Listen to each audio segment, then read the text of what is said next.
जब परमेश्वर का वचन हमारी ज़िंदगी को बदलता है तो आप ये मत सोचिएगा कि हाँ दीदी बहुत अच्छा वचन बताती है, नान गुरु अच्छा वचन बताते हैं। हमारी महिमा नहीं, हमारे हाथों में जो बाइबल है, आपके हाथों में जो बाइबल है, उसको धन्य महसूस करना। कितने अच्छे अच्छे वचन जो है हमारे बाइबल में हमारे लिए प्रभु ने दिया है, और जीवन की रोटी है हमारे लिए। वह वचन हमसे बात कर रहा है। आमीन। प्रभु की बड़ाई करना, प्रभु का महिमा देना। और जब कभी वचन में आपको जो है अच्छा लगे, वचन सुनते वक्त कि प्रभु ने मुझसे बात किया है, जोर से हालेलुया कहना, हाथों को उठाकर आमीन, हालेलुया। और आज का वचन का जो टॉपिक है परमेश्वर ने हमें दिया है, praise him in the midst of storm. तूफान के बीच में परमेश्वर की स्तुति करे। हालेलुया। आज का वचन का टॉपिक क्या है? हाँ, समस्याओं के बीच में परमेश्वर की स्तुति करना।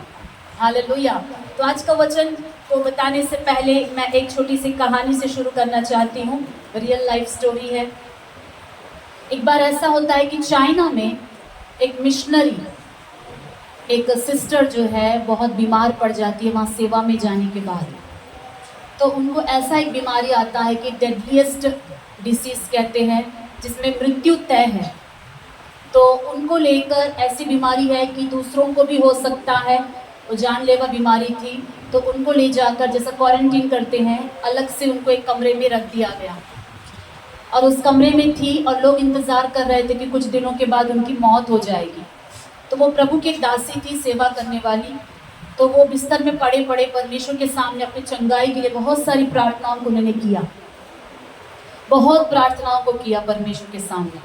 बहुत प्रार्थना करने के बाद काफ़ी दिन बीत गए, लेकिन तब भी उनके हालात में कोई भी सुधार नहीं हुआ, थोड़ा भी उनको चेंज महसूस नहीं हुआ। फिर रात को उनको ऐसा सपना आता है। तो सपने में एक पुरानी तराजू को वो देखती है, जिसमें हम मछलियों को, सब्जियों को तौलते हैं, ऐसी तराजू को उसने देखा। और तराजू जो है एक तरफ बोझ से बहुत नीचे चला गया और दूसरे तरफ कुछ भी नहीं था और वो ऊपर चला गया। तो उसने सपने में देखकर ही परमेश्वर से पूछा कि ये क्या है प्रभु? ये एक तरफ नीचे चला गया है बोझ से और दूसरे तरफ ऊपर चला गया है। तब परमेश्वर ने कहा, जो तरफ बोझ से नीचे चला गया है वो सब तुम्हारी प्रार्थनाएं हैं, और जो खाली है एक तरफ हल्का है ऊपर चला गया, और वो इसलिए खाली है क्योंकि तुमने अभी तक मुझे स्तुति नहीं किया। तुम संकट में हो और तुम मुझे स्तुति करना भूल गई। तो और जब तुम स्तुति करने लगोगी तो ये तराजू जो है बैलेंस हो जाएगा और तब तुम्हारी ज़िंदगी में कार्य होने लगेंगे। और ये सब कुछ सपने में उसने देखा। और जब वो उठी तो उसने महसूस किया कि जब से वो बीमार पड़ी है, जब से वो इस संकट में पड़ी है, सिर्फ परमेश्वर के सामने दुख भरी आंसुएं बहाते हुए प्रार्थनाएं मांग रही थी, लेकिन एक बार भी परमेश्वर को प्रभु क्या है और प्रभु स्तुति के योग्य है उनकी उन्होंने स्तुति नहीं की थी। तो उस दिन से उसने शुरू किया प्रभु की स्तुति करना। हालांकि मुंह खोलकर आवाज़ में स्तुति करने का उतना ताकत उनके पास नहीं था। वो बस मुंह से छोटा छोटा बड़बड़ा कर, जैसे विस्परिंग कहते हैं, प्रभु की स्तुति करने लगी कि प्रभु धन्यवाद, तू महान है, और प्रभु आप चंगा करने वाले परमेश्वर हैं, आपके लिए कोई काम असंभव नहीं है, धन्यवाद हो, आप जो भी करते हैं भला करते हैं, आप शक्तिमान परमेश्वर, आप अच्छे परमेश्वर है। वो छोटी छोटी बात से उसके होंठ हिलने लगे और फुस फुस फुस फुस आवाज़ जो है कमरे से बाहर निकल रहा था। और बाहर में जो लोग थे वो सोचने लगे कि इसकी जो है मौत के दिन करीब आ गए हैं, हाई फीवर में होगी इसलिए बड़बड़ा रही है। तो लोग इंतज़ार कर रहे थे, उसके प्रियजन भी, आज नहीं तो कल ये मर जाएगी। लेकिन वो स्तुति धीरे धीरे छोटी आवाज़ में थी और वो सुबह से शाम तक बिस्तर में पड़े, बस एक मुंह चला सकती है, शरीर का कोई अंग से जो है सहारा नहीं, ताकत नहीं दे रहा था। और स्तुति स्तुति धीरे धीरे वो आवाज़ साउंड बढ़ने लगा। हालेलुया। और उनके शरीर में परमेश्वर की ताकत आने लगी, जो इतने दिन प्रार्थना से नहीं हुआ। अब स्तुति करते करते जो है उनके शरीर में परमेश्वर की दैविक ताकत आने लगी और आवाज़ बढ़ने लगा। बाहर से लोग सुन रहे हैं कि क्या आवाज़ बढ़ रहा है, और धीरे धीरे स्तुति की आवाज़ और बढ़ने लगा। और बढ़ने लगा और बढ़ने लगा। हालेलुया। और वो बिस्तर में पड़े पड़े परमेश्वर की स्तुति कर रही है, आवाज खोलकर परमेश्वर की महिमा कर रही है, गीतों को गा रही है। हालेलुया। और एक दिन ऐसा होता है कि वो कमरे से उठकर चलकर चंगी होकर बाहर आ जाती है, और जैसे वो बाहर आती है वो कहने लगती है कि प्रेज ने, स्तुति ने मुझे चंगा कर दिया, स्तुति ने मुझे चंगा कर दिया। हालेलुया। तालियों को बजाकर परमेश्वर की स्तुति करेंगे। आमीन। तो प्रार्थना और स्तुति मसीहों के जिंदगी में बैलेंस में जाना चाहिए। प्रार्थना में हम मांगते हैं, अपना दुख को शोक व्यक्त करते हैं, कंप्लेंट भी करते हैं, लेकिन स्तुति ऐसी होती है जिसमें कोई कंप्लेंट नहीं होता है, जिसमें कुछ मांगना नहीं होता है, सिर्फ देना होता है। इसलिए इसे स्तुति को परमेश्वर का वचन जो है स्तुति रूपी बलिदान कहता है। बलिदान क्या होता है? परमेश्वर को चढ़ावा चढ़ाना। आमीन। प्रार्थना में हम मांगते हैं और स्तुति में हम क्या करते हैं? उनको भेंट चढ़ाते हैं। तो उनको देने वाला कार्य उनसे लेने वाले कार्य से भी ज़्यादा पावरफुल है। हालेलुया। ऐसा मैं नहीं कह रही कि प्रार्थना से अद्भुत नहीं होता है। यीशु मसीह ने खुद कहा कि प्रार्थना करना है। मैं बोल रही हूँ कि प्रार्थना और स्तुति दोनों होनी चाहिए। इसे ही जो है हम देखते हैं, पढ़ने की ज़रूरत नहीं। फिलिपियों की पत्री में 4 और उसका 6 वचन ऐसा कहता है कि सारी विनती प्रार्थनाएं कैसे उपस्थित की जाए। आओ भाई, आकर बैठिए। धन्यवाद के साथ। हालेलुया। परमेश्वर के सम्मुख में कैसे प्रार्थना और विनती रखना चाहिए? बोलिएगा, धन्यवाद के साथ। प्रेयर भी करो आप, कैसे करो? धन्यवाद के साथ। ये धन्यवाद क्या है? परमेश्वर की स्तुति करना। हालेलुया। तो आइए हम परमेश्वर के वचन में से सबसे पहले हम देखेंगे थिस्सलुनीकियों, पहला थिस्सलुनीकियों 5वां अध्याय वचन 18। थिस्सलुनियंस, 1 थिस्सलुनियंस चैप्टर 5 वर्स 18। 5:18। దెస్సలోనిక, మొదటి దెస్సలోనిక 5:18। हर बात में धन्यवाद करो, क्योंकि तुम्हारे लिए प्रभु यीशु में परमेश्वर की यही इच्छा है। आमीन। ప్రతి విషయమందు కృతజ్ఞతాస్తుతులు చెల్లించుడి, ఇలాగు చేట యేసుక్రీస్తునందు మీ విషయంలో దేవుని చిత్తము। आमीन। हर बात में परमेश्वर का वचन क्या कहता है? हर बात में परमेश्वर को क्या करना चाहिए? धन्यवाद करना चाहिए। परमेश्वर की इच्छा है हर बात में कैसे हम धन्यवाद करें। हम धन्यवाद कब करते हैं? जब परमेश्वर से हम कुछ अच्छा पाते हैं तब हम धन्यवाद करते हैं, कि नहीं? जब हमारी ज़िंदगी में भलाई होती है तो हम धन्यवाद की गवाही देते हैं, हम धन्यवाद की प्रार्थना करते हैं, परमेश्वर की बड़ाई करते हैं। लेकिन यहाँ पौलुस कहता है हर बात में परमेश्वर की धन्यवाद करना, ये परमेश्वर की इच्छा है। हालेलुया। हर बात में परमेश्वर की धन्यवाद करें। और इसका सबसे अच्छा उदाहरण हमें बाइबल में से कौन दे सकता है? आप जानते हो, हर बात में परमेश्वर को धन्यवाद देने वाला आयुब। हालेलुया। और दाऊद भी। आयुब की जिंदगी में जब वो सब कुछ खो गया था, उनके बच्चे मर गए थे, उनकी संपत्ति खत्म हो गई थी, उनका शरीर जो है सर से लेकर पांव तक फोड़ों से, दर्दनाक बीमारी से तड़प रहा था, तब उसने कहा यहोवा ने दिया, यहोवा ने लिया, उनकी नाम की सदा स्तुति होते रहे, धन्य होते रहे। पढ़ेंगे इस वचन को। आयुब पहला अध्याय 21वां वचन। యోబు గ్రంథము మొదటి అధ్యాయం 21వ వాక్యము। जल्दी से पढ़िएगा एक जन। मैं अपनी माँ के पेट से नंगा निकला, मैं अपनी माँ के पेट से नंगा निकला और वही नंगा लौट गया। और वही नंगा लौट जाऊंगा। यहोवा ने दिया और यहोवा ने लिया, यहोवा का नाम धन्य है। यहोवा ने दिया, यहोवा ने लिया, यहोवा का नाम धन्य माना जाए। हालेलुया। मैं अपनी माँ के पेट से कैसे निकला? बोलिए, నంగా నికలా। నేను నా తల్లి గర్భం నుండి దిగంబరిగా వచ్చి తిని, దిగంబరినై అక్కడికి తిరిగి వెళ్ళెదను, దిగంబరినై అక్కడికి తిరిగి వెళ్ళెదను। యెహోవా ఇచ్చెను, యెహోవా ఇచ్చెను, యెహోవా తీసుకొని పోయెను, యెహోవా తీసుకొని పోయెను। యెహోవా నామమునకు స్తుతి కలుగును గాక। యెహోవా నామమునకు స్తుతి కలుగును గాక। ये है हर बात में परमेश्वर की स्तुति करना। आमीन। अच्छे दिनों में प्रभु की स्तुति करना और बुरे दिनों में भी प्रभु की स्तुति करना। आज का हमारा मैसेज का टॉपिक वही है, praise him in the midst of storm. जब हमारी जिंदगी में उथल पुथल तूफान है, उनके बीच में परमेश्वर की स्तुति करना। हालेलुया। अच्छे दिनों में स्तुति करना बहुत आसान है। जब हम खुश हैं, जब हमारी जिंदगी में अच्छे अच्छे कार्य होने लगते हैं, गुड न्यूज़ है, परमेश्वर की स्तुति करना बड़ा आसान है। और प्रभु के लिए गाना उस वक्त कितना आसान है, प्रभु के लिए महिमा देना कितना आसान है। लेकिन तकलीफ के समय में परमेश्वर को बेस्ट वर्शिप देना, परमेश्वर की स्तुति करना काफ़ी मुश्किल हो जाता है। लेकिन मैं आपको एक बात बताऊं, जो तकलीफ में परमेश्वर को बेस्ट वर्शिप देते हैं, तकलीफ में परमेश्वर को अच्छी तरह स्तुति करते हैं, वो यह दिखाता है कि आपका भरोसा केवल परमेश्वर के ऊपर है। ఆమేన్।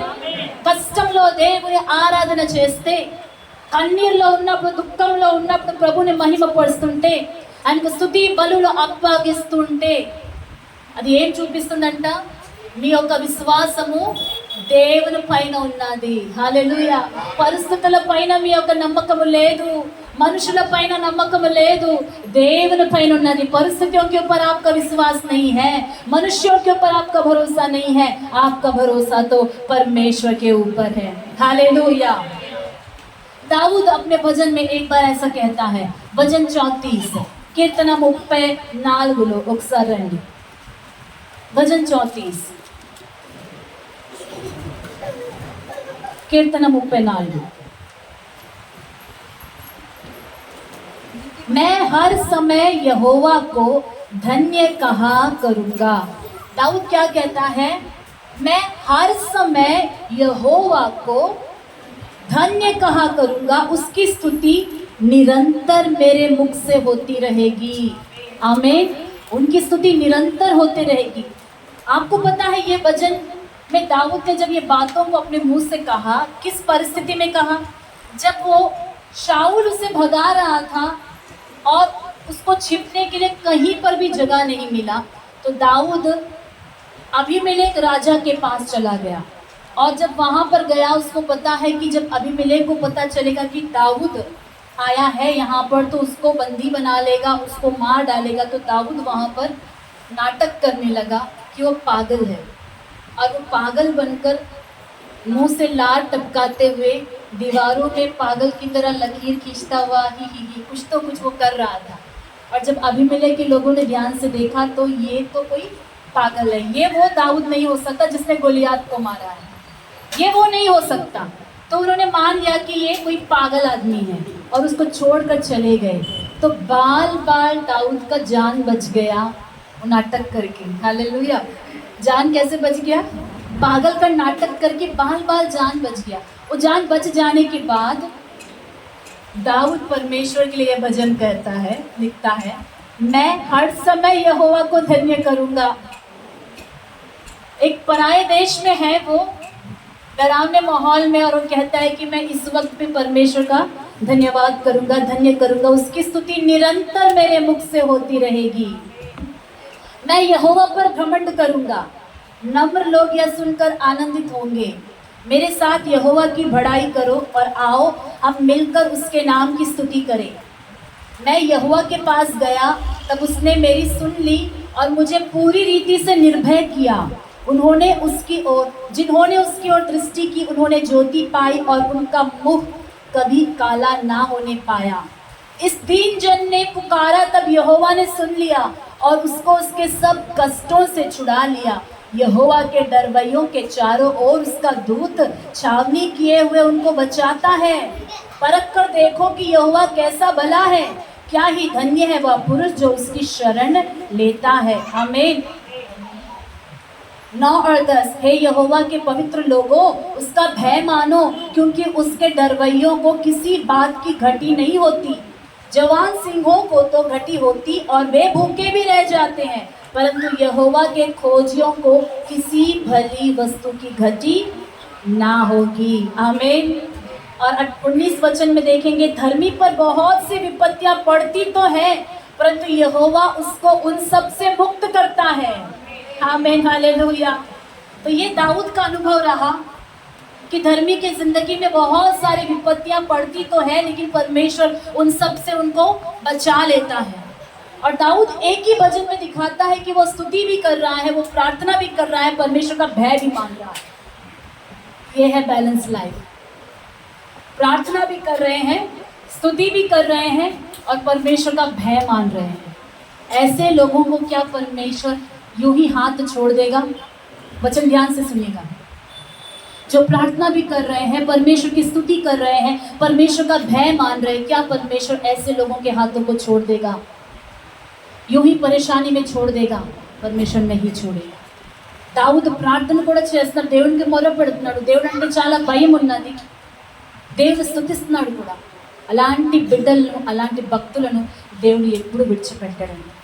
మనం ప్రార్థన చేస్తున్నాం, బాగానే ఉన్నది. ఆ ప్రార్థనతో పాటు ఈ దినం నుండి దేవుని స్తుతిస్తాము. ఆమేన్. వ్యక్తిగతంగా ఉన్నప్పుడు దేవుని పాడి స్తుతించండి.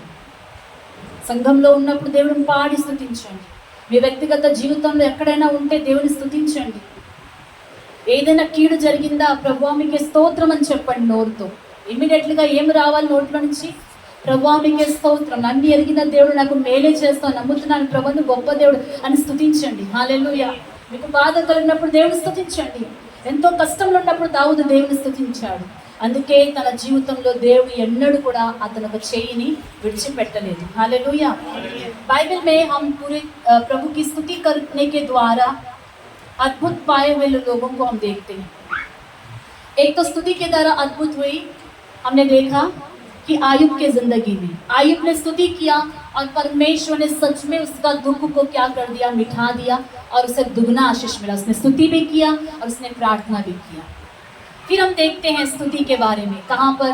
यरीहो के पास।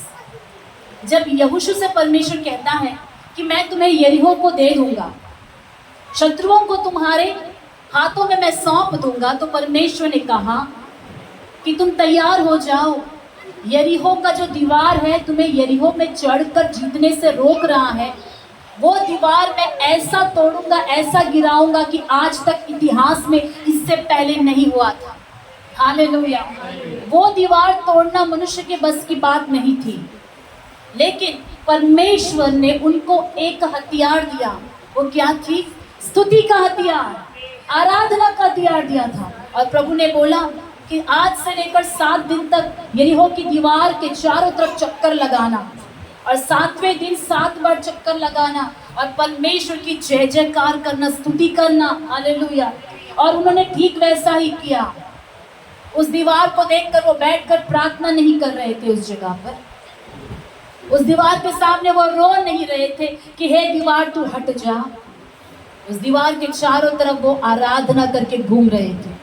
हमें और 7वें दिन जब 7वें बार उन्होंने आराधना करते हुए, जय जयकार करते हुए चक्कर काटा, तो वचन कहता है कि उतना बड़ा स्ट्रॉन्ग दीवार टूटकर नीचे गिर गया। वचन पर ध्यान दीजिए। उतना बड़ा स्ट्रॉन्ग दीवार टूटकर नीचे गिर गया।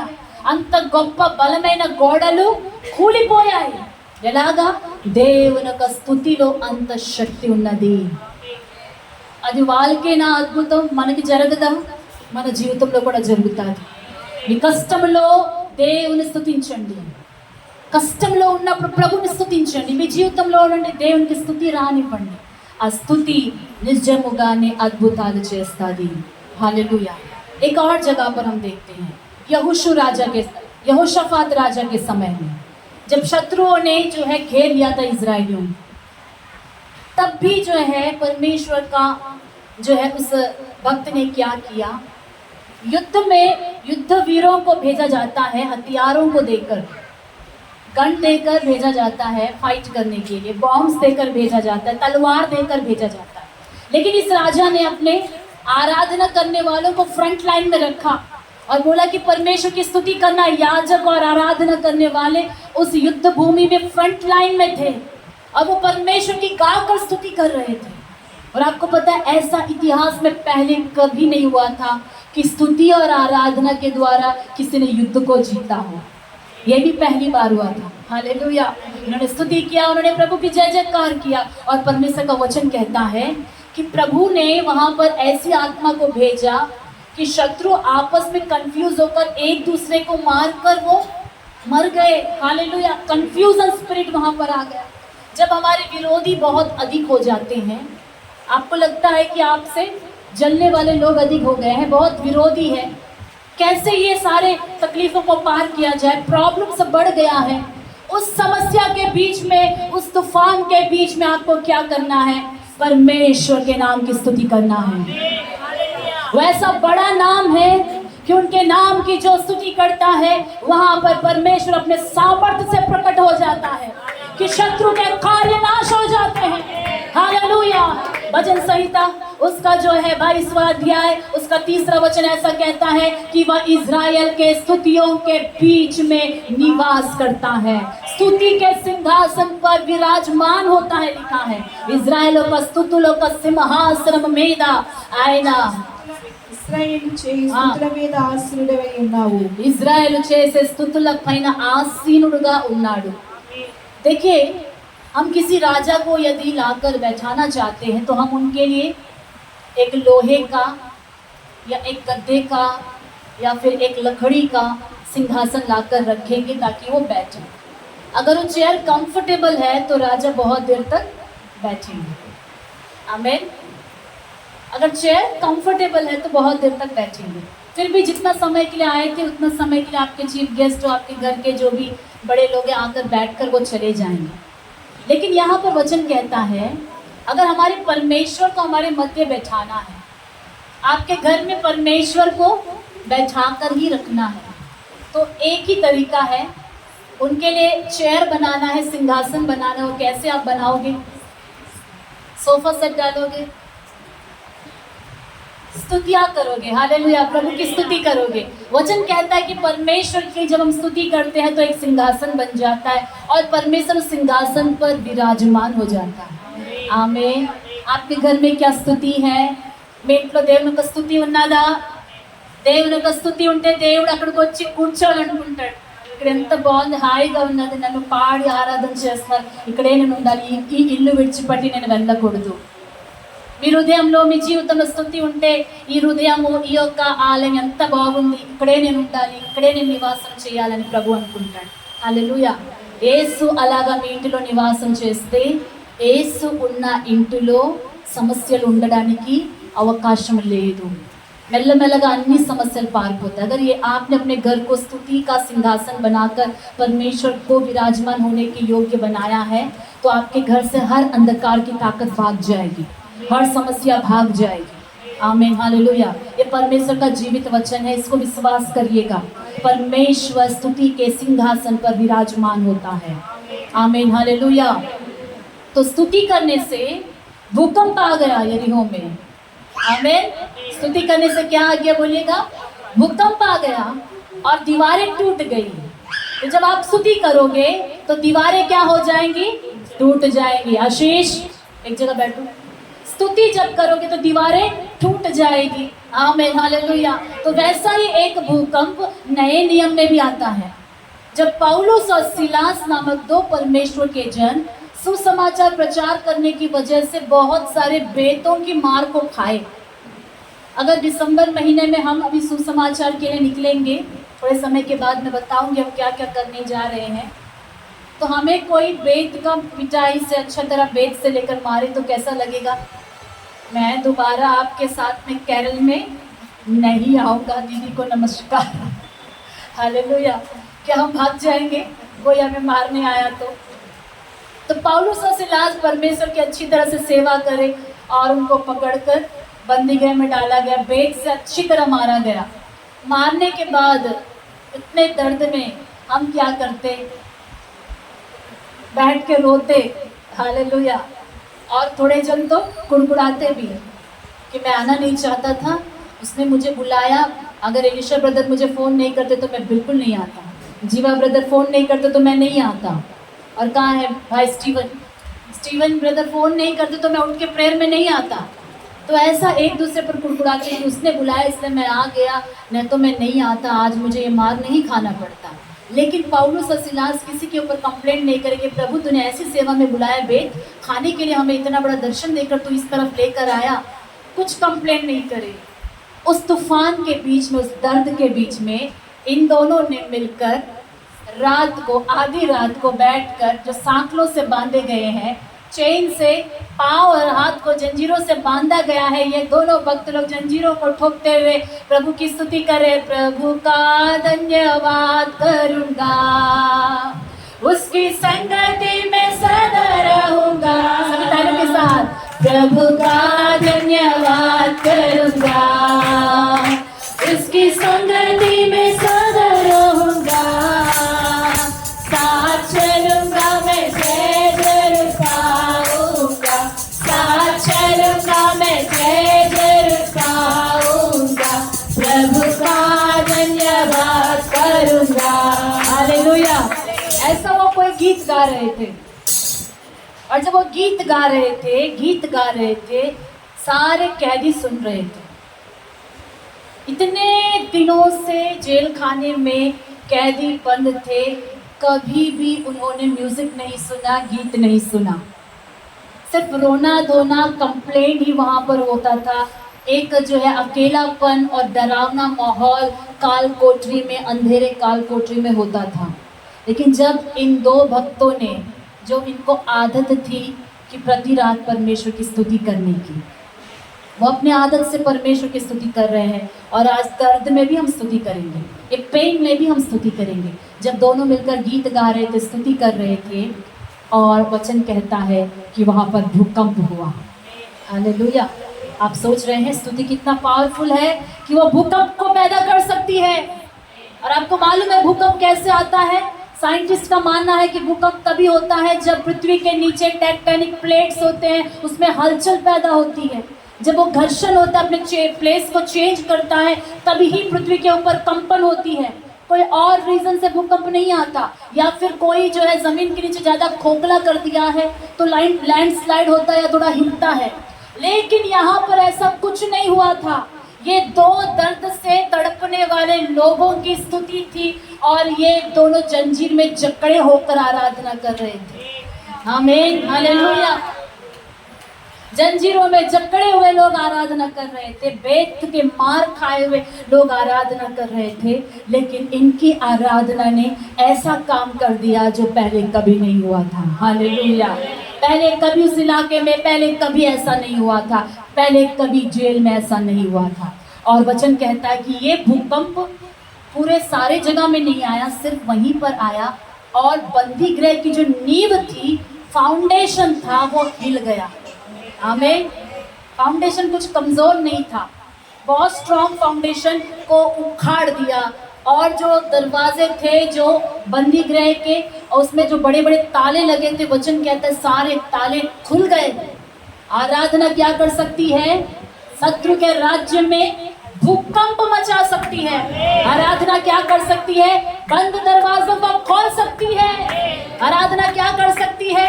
कठिन हृदय वाले लोगों में मन फिराव लेकर आ सकती है, और बंधन से छुटकारा दिला सकती है। सबके सांकले खुल गए। सिर्फ आराधना करने वालों के सांकले नहीं, आराधना को सुनने वालों के भी सारे जंजीरें टूट गए। हालेलुया। परमेश्वर की आराधना करने में उतना सामर्थ्य है। आइए क्यों ना हम जो है तूफान के मध्य में, समस्याओं के मध्य में परमेश्वर की स्तुति करें। हालेलुया।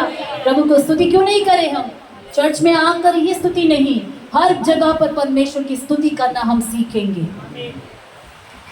एक बार ऐसा होता है, मरकुस सुसमाचार उसके 4 अध्याय उसका 35 से लेकर 41 तक, మార్కు సువార్త 4వ అధ్యాయం 35 నుండి 41 వాక్యాల వరకు यीशु मसीह अपने चेलों से सेवकाई करने के बाद कहते हैं कि आओ हम उस पार चले, आओ हम उस पार चले। యేసు ప్రభు అంటారు శిష్యులతో సేవ చేసిన తర్వాత పదం 2 అటు అద్దరికి వెళ్దాం। हालेलुया। हम आओ उस पार चले। तो सब मिलकर यीशु के साथ में नाव में बैठ गए। जब नाव जो है चलते चलते चलते चलते बीच समुद्र के बीच में, झील के बीच में पहुंची, और यीशु मसीह वचन साफ कहता है कि उस वक्त वो नाव की निचली जगह पर गए और गद्दे में आराम से वो सो गए। हालेलुया। उनको अच्छी तरह नींद आ गई, यीशु मसीह सो गए। यीशु मसीह के सो जाने के बाद ऐसा होता है कि अचानक एक बड़ा तूफान उठता है, और वो तूफान इतना डरावना था, इतना भयानक था कि वचन कहता है कि नाव जो है डूबने लगी थी। हालेलुया, नाव डूबने जा रही थी, लेकिन यीशु मसीह सो रहे थे, बड़े चैन से सो रहे थे। तब चेले दौड़ कर आए और यीशु मसीह के पास जाकर कंप्लेंट करने लगे, हे गुरु, क्या आपको हमारी चिंता नहीं, हम डूबे जा रहे हैं। हे गुरु, आपको हमारी चिंता नहीं, हम डूब रहे हैं। यीशु मसीह तो सो रहे थे। वो ऐसा कहते कि यीशु मसीह उठो उठो, आप भी डूब जाएंगे, हम भी डूब जाएंगे। नहीं यीशु मसीह, आपको चिंता नहीं है, हम तो डूबे जा रहे हैं। यीशु मसीह उठे, सबसे पहले उन्होंने उस तूफान को डांटा और शांत कर दिया, और तूफान थम गया, वचन कहता है। और उसके बाद यीशु मसीह ने कुछ कहा। उन्होंने कहा, तुम क्यों डरते हो, क्या तुम्हें अब तक विश्वास नहीं? हालेलुया, तुम क्यों डरते हो, क्या तुम्हें अब तक विश्वास नहीं? और यही सवाल परमेश्वर आज हमसे पूछ रहा है, तुम क्यों डरते हो, क्या तुम्हें अभी तक विश्वास नहीं आया? हालेलुया, मुझे विश्वास था प्रभु, लेकिन ये तूफान ने मेरे विश्वास को लड़खड़ा दिया। जब हम नाव में चढ़े तो अच्छा ही विश्वास था, नाव में चढ़ने से पहले भी अच्छा विश्वास था, आधा दूर आने तक भी विश्वास स्ट्रांग था। लेकिन जब तूफान को देखे और आप तो गायब से हो गए, आप तो सो ही गए, उसके बाद हमारा डर बढ़ गया, क्योंकि हमने आपको नहीं देखा, इसलिए हमारा डर बढ़ गया। हमें सिर्फ तूफान दिखाई दिया और हमें लगा कि हम डूब जाएंगे। आमीन, हालेलुया। तो एक जगह यही संदर्भ में यीशु कहता है, हे अल्प विश्वासियों, तुम क्यों डरते हो? हालेलुया, क्या अभी तक फेथ नहीं आया तुम्हारे अंदर? तो जैसा लगता है कि परमेश्वर ये देखना चाहते थे, इसलिए सो गए कि मैं जब नहीं नजर आऊंगा तो इनका फेथ कैसा रहेगा। हालेलुया, जब मैं साइलेंट हो जाता हूँ, दिखाई नहीं देता हूँ, तो ये सिचुएशन को कैसे हैंडल करेंगे? దేవుడు కొన్నిసార్లు అలాగే మనకు కనిపించరండి. మన తుఫాన్లో కావాలని ఆయన లేనట్టుగా కనిపించకుండా సైలెంట్ అయిపోతారు, చూడడానికి ఆ సమస్యల్ని మనం ఎలాగ హ్యాండిల్ చేస్తాము. हालेलुया, प्रभु जानबूझकर कई बार नजर नहीं आएंगे और आपको लगेगा प्रभु कहाँ हो आप, इतने दिन से मैं प्रार्थना कर रहे, कोई उत्तर क्यों नहीं दे रहे, कोई जवाब क्यों नहीं दे रहे हो? प्रभु देखना चाहते हो कि जो विश्वास को प्रभु ने सिखाया, वो विश्वास अभी कैसे काम कर रहा है। मैं जब साथ में होता हूँ तो ठीक ही है, जब मैं नहीं नजर आता हूँ तो आपने जो विश्वास को सीखा है उसे आप कैसे दिखाओगे सिचुएशन में। हालेलुया, यहाँ पर चेले क्या हो गए? फेल हो गए। लेकिन अब वचन को सुनने वाले हमें फेल नहीं होना है। कई बार हम भी फेल हो गए हैं, लेकिन हमें फेल नहीं होना है। असल में चेलों को क्या करना चाहिए था? अगर वो विश्वास में कमज़ोर नहीं होते तो क्या करते होते? यीशु मसीह सो रहे हैं, तूफान आया है, तो उनके अंदर क्या होना चाहिए था? अगर डूबेंगे तो सब मिलकर डूबेंगे। यीशु मसीह भी हमारे साथ है, और ऐसा हो नहीं सकता कि यीशु है तो हम डूब जाएंगे। कुछ भी होगा, लेकिन यीशु है तो हम नहीं डूबेंगे, ये विश्वास होना चाहिए था। यीशु है ना, भले ही वो नज़र नहीं आ रहे हैं, भले उनकी आवाज़ नहीं सुनाई दे रही है, लेकिन यीशु है। उन्होंने क्या कहा? आओ हम उस पार चले। उस वचन को वो भूल गए थे। कौन सा वचन को? आओ हम उस पार चले। प्रभु उस वक्त वो कैसे स्तुति करते? धन्यवाद प्रभु, आपने कहा कि आओ हम उस पार चले, आप कैसे भी हमें उस पार लेकर चले जाएंगे। भले तूफान आएगा, भले कुछ भी आए, आप हमें उस पार लेके चले जाएंगे। రండి అద్దరుకు వెళ్ళేదాము, ఆ మాట వారికి గుర్తుండాలి. ప్రభువాను చెప్పావు, రండి అద్దరికి వెళ్దాం, నిశ్చయముగా అద్దరికి మేము చేరిపోతాం ప్రభువా, ఈ తుఫాను మేము దాటిపోతాం ప్రభువా, మీకే స్తోత్రం. అలాంటి విశ్వాసం ఆ టైంలో ఉండాలి, కానీ ఆ విశ్వాసం వాళ్ళకి లేకపోయింది. ఆమేన్. దేవుడు మనకు మాట ఇచ్చారు, मत डरो मैं तुम्हारे साथ हूँ, मैं संभालूंगा, मैं चलाऊंगा, मैं देख लूंगा। लेकिन परमेश्वर कई बार चुप हो जाता है ताकि देखे कि मेरे कहे हुए वचन पर अभी भी क्या इनको विश्वास है। जानबूझकर वो शांत हो जाता है और कुछ तूफान को आने देता है। लेकिन प्रभु उस वक्त हमारा विश्वास को परखता है कि क्या हम उनको स्तुति करेंगे, क्या हम अपने विश्वास को दिखाएंगे। आमीन, हालेलुया। आइए मेरे साथ खोलिएगा యోహన్న సుసమాచాर 16వ అధ్యాయం 33వ వచనం. యోహన్ సువార్త 16వ అధ్యాయం 33వ వాక్యం. యోహన్ సువార్త 16:33. पढ़िएगा 16:33। मैंने ये बातें तुमसे इसलिए कही है मैंने ये बातें तुमसे इसलिए कही है कि तुम्हें मुझ में शांति मिले। कि तुम्हें मुझ में शांति मिले। संसार में तुम्हें क्लेश होता है, संसार में तुम्हें क्लेश होता है, परंतु ढाढ़स बांधो, ढांढस बांधो, मैंने संसार को जीत लिया है। मैंने संसार को जीत लिया है। हालेलुया। तेलुगु में पढ़ेंगे एक जन। నాయందు మీకు సమాధానం కలిగినట్లు ఈ మాటలు మీతో చెప్పుచున్నాను. ఆమేన్. లోకంలో మీకు శ్రమ కలుగును. లోకంలో మీకు శ్రమ కలుగును. ధ్యాన్ से सुनिएगा, లోకంలో మీకు శ్రమ కలుగును, అయినను ధైర్యం తెచ్చుకొనుడి. అయినను ధైర్యం తెచ్చుకొనుడి, నేను లోకమును జయించి ఉన్నానని. నేను లోకమును జయించి ఉన్నాను. ఆమేన్. కుటుంబాల్లో సమస్యలు వస్తాయి, ప్రభు ముందే చెప్పారు. ఈ లోకంలో ఉన్నంత వరకు ఏమొస్తుందంట? శ్రమలు కలుగుతాయి. శ్రమలు ఉండవు, నన్ను నమ్ముకున్నారు కాబట్టి ఇక మీదట శ్రమలు ఉండవు అని అలాంటి సువార్త యేసు ప్రభు ప్రకటించి వెళ్ళలేదు.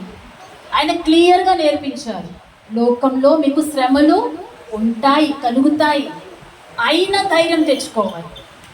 यीशु मसीह ने ऐसा सुसमाचार में नहीं सिखाया कि मुझ पर विश्वास करने के बाद कोई समस्या ही नहीं रहेगी। उन्होंने साफ तरीके से चेलों से कहा कि संसार में तुम्हें क्लेश होगा, पर ढांढस बांधो, లోకంలో మీకు శ్రమలు కలుగుతాయి, కానీ అయినను ధైర్యం తెచ్చుకోవాలి. ఎందుకు తెచ్చుకోవాలి? ఎలా తెచ్చుకోవాలి?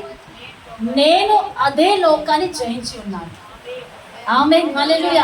मैंने वही जो समस्याएं तुम्हें सता रही है, उन समस्याओं को मैंने जीत लिया है। हालेलुया।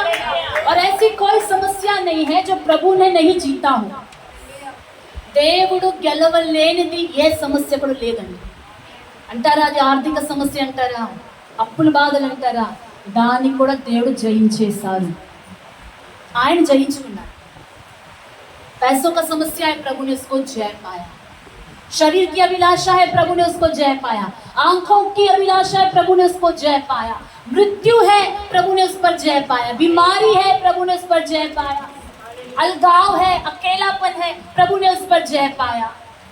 थप्पड़ है, थूकना है, निंदाएं हैं, प्रभु ने उस पर जय पाया। हालेलुया। आंसुएं है, दर्द है, प्रभु ने उस पर जय पाया। कोई मेरे साथ नहीं है, प्रभु ने उस परिस्थिति पर जय पाया।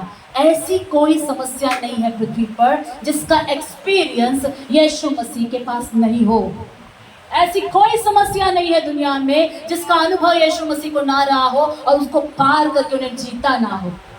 हर समस्याओं को यीशु मसीह ने जीत लिया है, पूरे संसार को जीत लिया है। इसलिए प्रभु कहता है कि ढांढस बांधो। प्रभु ने जीता है तो आप प्रभु पर भरोसा रखकर प्रभु की स्तुति कर रहे हो, वह अपनी जीत में से हमें भी वही जीत देगा। हालेलुया। जीता हुआ राजा क्या करेगा? वही जीत हमें भी देगा। और यह जानकर कि परमेश्वर ने जीत लिया है, हमें परमेश्वर की स्तुति करना है. ఎందుకు ధైర్యం తెచ్చుకోవాలి? ఎందుకు స్తుతించాలి ప్రభుని? ఇప్పటి నుంచి మీకు కలిగిన సమస్యల్లో ఎందుకు ప్రభుని స్తుతించాలి? నా దేవుడు జయించాడు కాబట్టి, ధైర్యం తెచ్చుకోమన్నాడు కాబట్టి నేను స్తుతిస్తాను. ఆ మాట గుర్తుంచుకుని నేను స్తుతిస్తాను. ప్రభువా, నువ్వు నన్ను ధైర్యం తెచ్చుకోమన్నావు, నువ్వు గెలిచేసావు అన్నావు. ప్రభువా మీకే స్తోత్రములు, ప్రభువా మీకే స్తోత్రములు. ఈ సమస్య నుండి నన్ను మీరు బయటకు తీసుకురావడానికి శక్తిమంతుడు. इस समस्याओं से तुम मुझे बाहर लाने में ताकतवर है. प्रभु आपकी महिमा हो, प्रभु आपकी स्तुति हो. हालेलुया. प्रभु को महिमा मिले. इब्रानियों की पत्री 13वां अध्याय 14 और 15 वचन. Hebrews chapter 13 verse 14 and 15. क्यों परमेश्वर की स्तुति करना है हमें? 13వ అధ్యాయం 14 और 15. 13వ అధ్యాయం 14 15. నిలువరమైన పట్టణము మనకి ఇక్కడ లేదు, కానీ ఉండబోచున్న దాని కోసము ఎదురు చూస్తున్నాము. ఉండబోవు దాని కోసం ఎదురు చూస్తున్నాము. కాబట్టి ఆయన ద్వారా మనం దేవునికి ఎల్లప్పుడూ స్తుతియాగము చేయుదము, అనగా ఆయన నామమును ఒప్పుకొనుచు జీవఫలము అర్పించుదము. यहाँ हमारा कोई स्थायी नगर नहीं है, यहाँ हमारा कोई परमानेंट घर नहीं है, यहाँ हमारा कोई परमानेंट जॉब भी नहीं दे रहा है, यहाँ हमें कोई परमानेंट सैलरी नहीं दे रहा है, नौकरी नहीं दे रहा है. हालेलुया. यहाँ हमारा कुछ भी अपना नहीं है, जो लोगों को हमने सोचा कि वे अपने हैं, वो भी आजकल अपने जैसा बर्ताव नहीं कर रहे हैं। ऐसी बहुत सारी बातें हैं जो इस वचन से मेल खाती है। यह हमारा कुछ भी अपना नहीं है, इसलिए वरन हम एक आने वाले नगर की खोज में हैं। हम तो एक आने वाले नगर की खोज में हैं। इसलिए हम इसके द्वारा स्तुति रूपी बलिदान अर्थात उस होठों का फल जो उसके नाम का अंगीकार करते हैं परमेश्वर को सर्वदा चढ़ाया करें। आमीन। स्तुति रूपी बलिदान, ये स्तुति रूपी बलिदान सैक्रिफाइस ऑफ प्रेज कैसे चढ़ाए? होठों के फल के द्वारा, यानी होठ से मुंह खोल कर परमेश्वर की जब हम स्तुति करते हैं, वो स्तुति रूपी बलिदान है। इसको परमेश्वर का वचन कहता है कि सर्वदा चढ़ाओ। यहाँ पर तो हमारा कुछ है नहीं, और जो कुछ है हम उसकी बाट जो रहे हैं, इसलिए परमेश्वर को स्तुति करो। ये वचन कैसे कहता है? जब आपका यहाँ कुछ है ही नहीं, क्या मेरा कुछ भी नहीं है, कुछ भी नहीं है, कुछ भी नहीं है, रो मत। उस जगह पर यह विश्वास करो कि स्वदेश में, स्वर्ग में मेरे लिए एक बड़ा नगर तैयार हो रहा है। इससे परमेश्वर की स्तुति करो। मैं क्यों स्तुति करूं प्रभु? मुझे तो आपने कुछ दिया ही नहीं। कुछ लोग कहते हैं कि प्रभु किस कारण मैं स्तुति करूं? प्रभु का वचन कहता है यहाँ तुम्हारा कुछ है नहीं, लेकिन वहां पर है, इसलिए स्तुति रूपी बलिदान सर्वदा चढ़ाओ। इकडे ఏమీ లేదు, అక్కడ ఉన్నది కదా, ఇక్కడ లేదు కానీ అక్కడ ఉన్నది కాబట్టి దేవుని స్తుతి యాగములు అర్పించమని దేవుని ఒక వాక్యం సెలవిస్తుంది. ఒక్క రోజా రెండు రోజా కాదు, సర్వదా ఎల్లప్పుడూ స్తుతి యాగము అర్పించాలి. కీర్తన 31 నుండి 5 వాక్యాలు, భజన్ సంహిత 30 उसका 1 से 5 तक मैं पढ़ती हूँ। हे यहोवा, मैं तुझे सराहूंगा क्योंकि तूने मुझे खींच कर निकाला है और मेरे शत्रुओं को मुझ पर आनंद करने नहीं दिया। हे मेरे परमेश्वर यहोवा, मैंने तेरी दुहाई दी और तूने मुझे चंगा किया। यहोवा, तूने मेरे प्राण अधोलोक में से निकाला है। तूने मुझको जीवित रखा और कब्र में पड़ने से बचाया है। हे यहोवा के भक्तों, उसका भजन गाओ और जिस पवित्र नाम से उसका स्मरण होता है उसका धन्यवाद करो। दाऊद खुद भी धन्यवाद करते हुए सबसे कहता है कि भक्तों धन्यवाद करो, प्रभु ने हमारे प्राण को मृत्यु से बचाया है, इसलिए परमेश्वर की स्तुति करो। 5वां वचन, क्योंकि उसका क्रोध तो क्षण भर का होता है, परंतु उसकी प्रसन्नता जीवन भर की होती है। कदाचित रात को रोना पड़े, परंतु सवेरे आनंद पहुंचेगा। जब आप आंसू में हैं, रो रहे हैं, तो ये वचन कहकर भी प्रभु की स्तुति कर सकते हैं। शायद कदाचित रात को रोना पड़े, लेकिन सवेरे मुझे आनंद मिलेगा। प्रभु I believe it, thank you, धन्यवाद हो परमेश्वर, हालेलुया। और वचन इसी अध्याय में 8 से 12 तक, यहोवा मैंने तुझी को पुकारा और यहोवा से गिड़गिड़ा कर यह विनती की, जब मैं कब्र में चला जाऊंगा तब मेरे लहू से क्या लाभ होगा? क्या मिट्टी तेरा धन्यवाद कर सकती है? क्या वह तेरी सच्चाई का प्रचार कर सकती है? दाऊद प्रभु से कहता है कि प्रभु, मेरे मर जाने से आपको क्या लाभ है? मैं भी अच्छा खासा जीवित रहकर म्यूजिक बजाकर आपकी आराधना करता हूँ, आप खुश हो ना प्रभु? मर जाऊंगा तो मेरे लहू से आपको क्या लाभ है? मैं मिट्टी में मिल जाऊंगा तो आपको क्या फ़ायदा है? मतलब थोड़ा और दिन मुझे जीने दो प्रभु, मैं और बढ़िया आराधना करूँगा। उसकी दिल की ख्वाहिश देखी, उसकी प्रार्थना देखी। అలాంటి ప్రార్థన చేశారా? ప్రభు, ఇప్పుడే నేను చనిపోతే ఏం లాభం ప్రభువా? నేను ఎంతో సేవ చేయాలి ప్రభువా, నీకు మహిమ తీసుకురావాలి ప్రభువా, నిన్ను పాడి ఆరాధించాలి ప్రభువా, నిన్ను మహిమపరిచి గొప్పగా మహిమపరిచి అందరికి వేసే నీ కోసం చెప్పేసిన తర్వాత చనిపోతే పర్లేదు, ఇప్పుడు ఏం బెనిఫిట్ ఏం లేదు। हालेलुया। अभी मरने से कुछ लाभ, आपको तो कुछ भी लाभ नहीं है प्रभु। वो ऐसी प्रार्थनाएं प्रभु से करता है और प्रभु ने उसकी दुहाई सुनी, उसको चंगा किया, उसकी जीवन की उम्र को बढ़ाया और सच में दाऊद ने बहुत और सारे भजनों को गाकर परमेश्वर की स्तुति किया। हालेलुया, धन्यवाद हो परमेश्वर को। निकालेंगे मेरे साथ याकूब पहला अध्याय 2 से 4। याकूब की पत्री पहला अध्याय 2 से 4। हे मेरे भाइयों, जब तुम नाना प्रकार की परीक्षाओं में पढ़ो, जब तुम नाना प्रकार की परीक्षाओं में पढ़ो, तो इसको पूरे आनंद की बात समझो। रुकेंगे। जब तुम नाना प्रकार की प्रॉब्लम्स में फंस जाओ, कलीसिया के विश्वासियों से याकूब कहता है जब आप नाना प्रकार के डिफरेंट टाइप की परेशानियों में, परीक्षाओं में फंस जाओ, तब क्या करो, इसे बड़े आनंद की बात समझो। इसे बड़े आनंद की बात समझो। कैसे हो सकता है ये? इसे कैसे आनंद की बात हम समझ सकते हैं? आगे देखेंगे। हाँ, क्या जानकर कि तुम्हारे विश्वास के परखे जाने से धीरज उत्पन्न होता है। या जान कर कि तुम्हारा फेथ का परखे जाने से, फेथ टेस्ट होता है जब आप प्रॉब्लम्स में पड़ जाते हो और उस वक्त धीरज उत्पन्न होता है। पर धीरज को अपना पूरा काम करने दो और धीरज को अपना पूरा काम करने दो कि तुम पूरे और सिद्ध हो जाओ कि तुम पूरे हो जाओ और सिद्ध हो जाओ। और आमीन। तुमने किसी बात की घटी न रहे। और तुम में किसी बात की घटी ना रहे। देखिए यहाँ पर कितना बढ़िया वचन है। जब कभी विश्वासियों की जिंदगी में प्रॉब्लम्स आती है तो उन प्रॉब्लम्स को कैसे समझना है कि वो बड़ा आनंद का समय आया है। क्यों? वो परीक्षाएं, वो एग्जाम्स है, आपके लिए टेस्ट है। और वो टेस्ट किस लिए है? जो फेथ अभी तक आपने सीखा, जो कुछ भी आपने परमेश्वर के सामने फेथ सीखा है, वो फेथ अभी टेस्ट होगा कि सच में जो आपने सीखा है प्रैक्टिकल में उसे आप पास कर लोगे। आप बोल रहे हैं कि प्रभु मैं आपको कभी नहीं छोड़ूंगा, तो प्रभु उसको टेस्ट करके देखेगा कि ये सच में नहीं छोड़ेगा या मुझे छोड़ देगा। तो एक प्रॉब्लम आएगा वो टेस्ट करने की। तो वो टेस्ट, जब बहुत सारे टेस्ट आए, सब टेस्ट इसलिए आ रहे हैं कि आपका जो फेथ है, परमेश्वर के ऊपर जो आपका विश्वास है, उसको परख कर देखे कि आपका फेथ कितना स्ट्रांग है, आप में क्या धीरज है, पेशेंस है। उस प्रॉब्लम में भी परमेश्वर को स्तुति करके, बिना कुड़कुड़ाए, बिना चर्च छोड़े, परमेश्वर के ऊपर क्रोध रखे बिना, किसी को कंप्लेन करे बिना, उस वक्त भी प्रभु के सारे वचनों को विश्वास करते हुए, नो प्रॉब्लम प्रभु, तात्कालिक ज़मीन में समस्याएं भी तात्कालिक है, नो प्रॉब्लम, आप तो मेरे साथ हैं ना प्रभु, थैंक यू लॉर्ड। उस वक्त जब आपके अंदर पेशेंस दिखाई देता है, प्रॉब्लम्स के बीच में फेथ टेस्ट होने के समय जो धीरज आप दिखाते हो, మీరు చూపించే సాత్వికం, మీరు చూపించే దీర్ఘశాంతం, పేషెన్స్ అంటే దీర్ఘశాంతం, మీరు చూపించే ఒక దీర్ఘశాంతము, ఓర్పు, సహనము ఏం చేస్తుందంట, మీ యొక్క విశ్వాసంని ఇంకా స్ట్రాంగ్ చేస్తుంది। ఆ ఓర్పు సహనాన్ని ఇంకా మీలో పని చేయనివ్వండి। ప్రభు లేట్ క్యూ करता है, ఇంకా ఓర్పు పని చేయాలంట।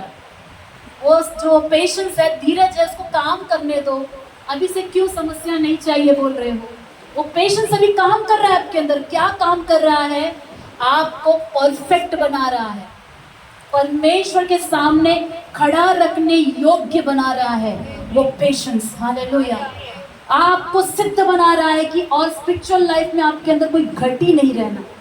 प्रभु के स्वर्ग राज्य में प्रवेश करने के लिए, एक मैच्योर्ड क्रिश्चियन बनने के लिए, एक फेथ वॉरियर बनने के लिए, और आपके अंदर कोई कमी नहीं रहना है। इसलिए एक टाइम होता है आपका फेथ को टेस्ट करने के लिए, और उन दिनों में आनंद करो, प्रभु की स्तुति करो, प्रभु का वचन कहता है। हालेलुया। इसे और भी क्लियर से बताया है पत्रस ने भी।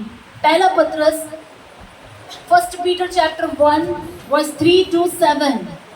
पहला पत्रस 1 उसका 3 से 7। ప్రభు అవి యేసుక్రీస్తు తండ్రి అయిన దేవుడు స్తుతింపబడును గాక। మృతులలో నుండి యేసుక్రీస్తు తిరిగి లేచుట వలన జీవంతో కూడిన నిరీక్షణ మనకు కలిగినట్లు, అనగా అక్షయమైనది, నిర్మలమైనది, వాడబారినదియైన స్వాస్థ్యం మనకు కలిగినట్లు ఆయన తన విశేష కనికరం చొప్పున మనలను మరలా జన్మింపజేసింది।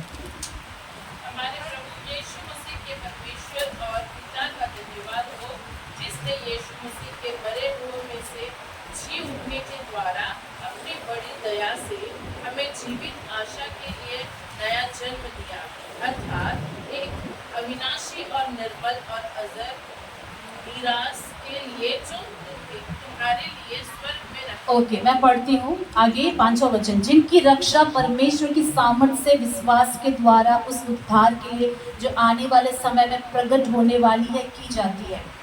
इस कारण तुम मगन हो, यद्यपि अवश्य है कि अभी कुछ दिन के लिए नाना प्रकार की परीक्षाओं के कारण दुख में हो। वचन क्या कहता है? ये अवश्य है कि कुछ दिनों के लिए, बोलिए ये अवश्य है और कुछ दिनों के लिए। क्या अवश्य और कुछ दिनों के लिए? नाना प्रकार की परीक्षाओं में दुख उठाना अवश्य है और ये हमेशा के लिए नहीं है, कुछ दिनों के लिए है. अनेक प्रकारమైన టెస్ట్ లేకపోతే ये वचन पढ़िएगा. छठा वचन तेलुगु में क्या कहता है? ఇందువల్ల మీరు మిక్కిలి ఆనందించుచున్నారు కానీ అవసరం బట్టి నానా విధములైన శోధన చేత ప్రస్తుతమున కొంచెం కాలం మీకు దుఃఖం కలుగుచున్నది. प्रस्तुतमुना కొంచెం కాలము దుఃఖము కలుగుచున్నది. वचन कहता है कि ये अवश्य है और कुछ दिनों के लिए नाना प्रकार की परीक्षाओं में दुख हो. क्यों ऐसा कहता है? या इसलिए है, ध्यान से सुनिएगा, ये प्रॉब्लम्स इसलिए है, ये दुख इसलिए आपके जिंदगी में है कि तुम्हारा परखा हुआ विश्वास, यहाँ पर भी लिखा है कि आपका टेस्ट किया हुआ जो फेथ है, जो आग से ताए हुए नाशवान सोने से भी कहीं अधिक बहुमूल्य है, यीशु मसीह के प्रकट होने पर प्रशंसा और महिमा और आदर का कारण ठहरे. ఈ యొక్క జీవితంలో మనకు కలిగే నానా విధాలమైన కష్టాలు, మనకు దుఃఖం కలిగించే కష్టాలు ఎప్పుడు ఉంటాయని వాక్యం సెలవిస్తలేదు. కొంచెం కాలం ఉంటాయంట. అది ఎందుకు ఉంటాయంట? మన ఒక విశ్వాసము నశించిపోని సువర్ణము శుద్ధంగా అగ్నిలో వేసిన తర్వాత ఒక గోల్డ్ ఎలాగైతే మెరుస్తుంది, మన ఫెయిత్ అలాగ టెస్ట్లో మెరిసి దేవుని సముఖంలో ఏం చేయాలంటే అది महिमानु प्रशंसा, महिमा और आदर का कारण है. हालेलुया. हमारा फेथ टेस्ट होता है इन परीक्षाओं के बीच में, और ऐसा टेस्ट होता है कि अगर हम उस टेस्ट में खड़े रहे, धीरज धरे, तो फेथ जो है गोल्ड के समान चमकने लगेगा. और जब परमेश्वर आएंगे, प्रभु बादलों में आएंगे, प्रभु मैंने इतने समस्याओं कुछ भी हासिल नहीं किया, प्रभु बस समस्या समस्या, लेकिन समस्या में आप खड़े रहे, अब धीरज धरे. हालेलुया. आप प्रभु पर गुड़गुड़ाए ने, आपने स्तुति किया, तो आपका फेथ गोल्ड के समान अब चमक रहा है. और प्रभु जब आए, जब प्रकट हुए, तो आपका विश्वास परमेश्वर के सामने प्रशंसा, महिमा और आदर का कारण ठहरता है. हालेलुया. आमीन. ये कितना अद्भुत वचन है, कितना अद्भुत वचन है. और रोमियो की पत्री 8वां अध्याय 31 से लेकर हम पढ़ेंगे. Romans chapter 8. अतः हम इन बातों के विषय में क्या कहें? यदि परमेश्वर हमारी ओर है, यदि परमेश्वर हमारी ओर है, तो हमारा विरोधी कौन हो सकता तो हमारा विरोधी कौन हो सकता है? है? जिसने अपने निज पुत्र को भी ना रख छोड़ा, परंतु उसे हम सब के लिए दे दिया, वह उसके साथ हमें और सब कुछ क्यों ना देगा? देखिए यहाँ पर वचन में कहता है, जिसने अपने निज पुत्र को ही दे दिया. దేవుడు తన సొంత కుమారునే మన కోసం ఇచ్చేస్తే దాంతో పాటు మిగతా అన్ని ఎందుకు ఇవ్వరు? परमेश्वर के चुने हुए पर दोष कौन लगाएगा? परमेश्वर ही है जो उनको धर्मी ठहराने वाला है. फिर कौन है जो दंड की आज्ञा देगा? मसीह ही है जो मर गया वरन मुर्दों में से जी उठा है, और परमेश्वर की दाहिनी ओर है. 36 से पढ़े. जैसे लिखा है, तेरे लिए हम दिन भर घात दिए जाते हैं, हम वध होने वाले भेड़ों के समान गिने गए हैं. परंतु इन सब बातों में हम उसके द्वारा जिसने हमसे प्रेम किया है जयवंत से भी बढ़कर है. आमीन. हालेलुया. यहाँ पर एक वचन पौलुस कहता है, हम दिन भर घात किए जाते हैं, हम वध होने वाली भेड़ों के समान गिने गए. ये पौलुस का मिनिस्ट्री एक्सपीरियंस है कि दिन भर वध किए जाने, यानी एनी टाइम पौलुस को मारने के लिए उसके पीछे लगे रहते थे लोग, दिन भर वध होने के समान.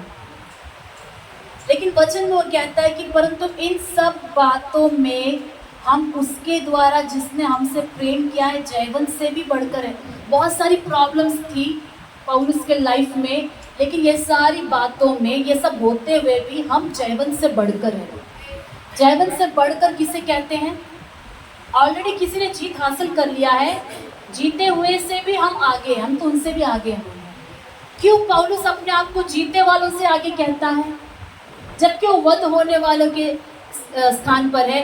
कहता है कि हम कब मर जाएंगे हमें नहीं पता, लेकिन फिर भी अपने आप को जयवंत से बढ़कर समझता है. यही है पौलुस का विश्वास. परमेश्वर ने जय पा लिया है और हम जयवंत से बढ़कर हैं. दुनिया के लोग जिस चीज़ को जीत कहते हैं वो कुछ हासिल करने से जीत लिए कहते हैं, लेकिन मसीहों का जीत ऐसा नहीं है। जब सब कुछ बिगड़ा हुआ है लेकिन आपने अपने विश्वास को बचा कर रखा है, आप जयवंत से बढ़कर, क्योंकि उन्होंने जो जीत हासिल किया है वो जीत से उनको कुछ मिलने वाला नहीं है, ये दुनिया से खत्म हो जाएगा। लेकिन समस्याओं के बावजूद, कर्जों के बावजूद, दुखों के बावजूद, आंसुओं के बावजूद आपने परमेश्वर को नहीं छोड़ा है। मसीह के प्रेम से हमें कौन अलग कर सकता है? नीचे वचन में लिखा हुआ है कंटिन्यू में कि प्रभु के प्रेम से कौन हमें अलग कर सकता है? क्या नंगाई, क्या जोखिम, उपद्रव, बीमारी, स्वर्गदूत, प्रधानता, कोई हमें अलग नहीं कर सकता है। यदि कोई समस्या ऐसी है जो आपको परमेश्वर से अलग ही नहीं कर सकती है, आप जयवंत से बढ़कर हैं। कोई भी समस्या आने दो, मुझे वो परमेश्वर से अलग नहीं कर सकती है। ऐसा है आपका स्ट्रॉन्ग फेथ, आप जयवंत से बढ़कर हो। कुछ भी हो जाए, कुछ भी हो जाए, कुछ भी हो जाए, तो क्या ये प्रॉब्लम मुझे परमेश्वर से अलग कर सकती है? ऐसा नहीं हो सकता कि मैं प्रभु को छोड़ दूं। ऐसा नहीं हो सकता कि मैं प्रभु की आराधना करने में कमी करूं। वो व्यक्ति जयवंत से बढ़कर है। चाहे आपने पृथ्वी पर कुछ पाया हो या ना पाया हो, अपने विश्वास में आप दृढ़ हो, आप जयवंत से बढ़कर हो। आमीन, हालेलुया। आइए हम समस्याओं के बीच में परमेश्वर की स्तुति करने वाले वीर बन जाए। उठकर खड़े हो जाएंगे। अंदर लेచి నిలబడదాం, దేవుని యొక్క సముఖంలో అందరు లేచి నిలబడదాం। हालेलुया। धन्यवाद परमेश्वर।